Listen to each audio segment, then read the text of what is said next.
ઓમ ગંગણપતે નમો નમઃ. નમસ્કાર મિત્રો, સુખકર્તા ચેનલમાં આપ સૌનું હાર્દિક સ્વાગત છે.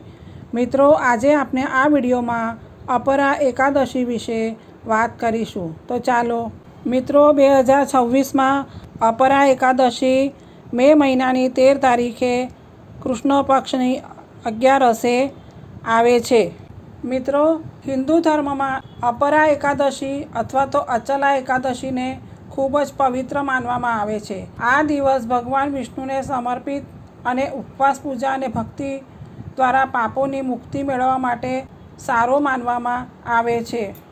મિત્રો, હવે આપણે સાંભળીશું અપરા એકાદશીની વ્રત કથા. અપરા એકાદશીનું મહાત્મ્ય બ્રહ્માંડ પુરાણમાં વર્ણવાયું છે. તે મુજબની આ કથા છે. એક સમયની વાત છે. એક પવિત્ર અને ધર્મનિષ્ઠ રાજા હતા. રાજા મહિધ્વજ તેમનું નામ હતું. તેઓ પોતાના રાજ્યમાં ન્યાય, દાન અને ધર્મનું પાલન કરતા હતા. તેઓ પ્રજાને ખૂબ પ્રેમ કરતા હતા. તેથી બધા લોકો તેમને ખૂબ માન અને સન્માન આપતા હતા. પરંતુ તેમના નાના ભાઈ વજ્રધ્વજ ખૂબ ઈર્ષાળુ અને ક્રૂર સ્વભાવના હતા. તેમને રાજા બનવાની તીવ્ર લાલસા હતી. તેઓ હંમેશા વિચારતા કે મારે જ રાજગાદી મળવી જોઈતી હતી. એક રાત્રે જ્યારે રાજા મહિધ્વજ જંગલમાં ધ્યાન કરી રહ્યા હતા, ત્યારે વજ્રધ્વજે તક જોઈને તેમની હત્યા કરી નાખી. પછી તેને રાજાના શરીરને એક વૃક્ષ નીચે દાટી દીધું.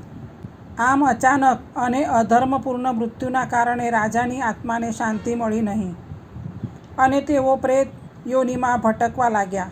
જે વૃક્ષ નીચે તેમને દાટવામાં આવ્યા હતા તે વૃક્ષની આસપાસ ભટકતા રહેતા હતા. તેઓ દુઃખી અને વ્યથિત હતા અને મુક્તિ માટે તરસતા હતા. એક દિવસ એક મહાન ઋષિ, જેમનું નામ ધૌમ્ય હતું, તે જંગલમાંથી પસાર થઈ રહ્યા હતા. તેમની તપશક્તિથી તેમને તે પ્રેત યોનિમાં ભટકતા રાજાને જોઈ લીધા. પ્રેત યોનિમાં ભટકતા રાજાએ ઋષિને વિનંતી કરી, હે મહાત્મા, મને આ પ્રેત યોનિમાંથી મુક્તિ અપાવો. ઋષિએ ધ્યાન ધરીને બધું જાણ્યું અને કહ્યું કે તમે અપરા એકાદશીનું વ્રત કરો, તેથી તમને મુક્તિ મળશે. ઋષિએ પોતાના પુણ્ય બળથી વિધિ પ્રમાણે અપરા એકાદશીનું વ્રત તેમને કરાવ્યું અને આ એકાદશીના પ્રભાવથી રાજા મહિધ્વજ પ્રેત યોનિમાંથી મુક્ત થયા અને તેમને દિવ્ય શરીર પ્રાપ્ત થયું અને તેઓ વિષ્ણુલોકમાં ગયા. આ કથા પરથી એવું સાબિત થાય છે કે અપરા એકાદશીનું વ્રત અતિ શક્તિશાળી વ્રત છે. મોટામાં મોટા પાપનું પણ તેના વડે નાશ થાય છે. અધર્મથી મળેલું ફળ ક્યારેય ટકતું નથી. ભક્તિ અને વ્રતથી આત્માની મુક્તિ શક્ય બને છે અને ભગવાન વિષ્ણુની કૃપાથી તો બધું જ શક્ય છે.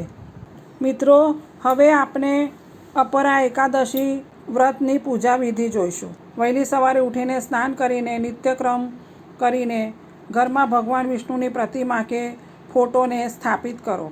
તુલસી પાન, ફૂલ, દીપ, દીવો અર્પણ કરવો. એકાદશીનું વ્રત રાખવું. ફળાહાર અથવા તો નિર્જળ કરવું. વિષ્ણુ સહસ્ત્ર નામના પાઠ કરવા. ભગવાન વિષ્ણુના મંત્ર જાપ કરવા. બીજા દિવસે દ્વાદશીના દિવસે પારણું કરવું. મંત્ર છે ઓમ નમો ભગવતે વાસુદેવાય. બીજો મંત્ર છે ઓમ વિષ્ણવે નમઃ. આ મંત્રનો જાપ 108 વખત કરવો ખૂબ શુભ માનવામાં આવે છે. માન્યતા છે કે એકાદશીનું વ્રત રાખવાથી આત્મશુદ્ધિ થાય છે. અન્નનો ત્યાગ કરીને ઇન્દ્રિયો પર નિયંત્રણ મેળવવામાં આવે છે. ભક્તિથી કરેલું વ્રત તરત જ ફળે છે. તો મિત્રો, આ હતી અપરા એકાદશી વ્રતની કથા, પૂજા અને મહત્ત્વ. જો આપ સૌને અમારો આ વિડીયો પસંદ આવ્યો હોય તો પ્લીઝ લાઇક, શેર અને સબસ્ક્રાઈબ જરૂર કરજો. અને હા, કમેન્ટ કરવાનું ભૂલશો નહીં. વિષ્ણવે નમઃ.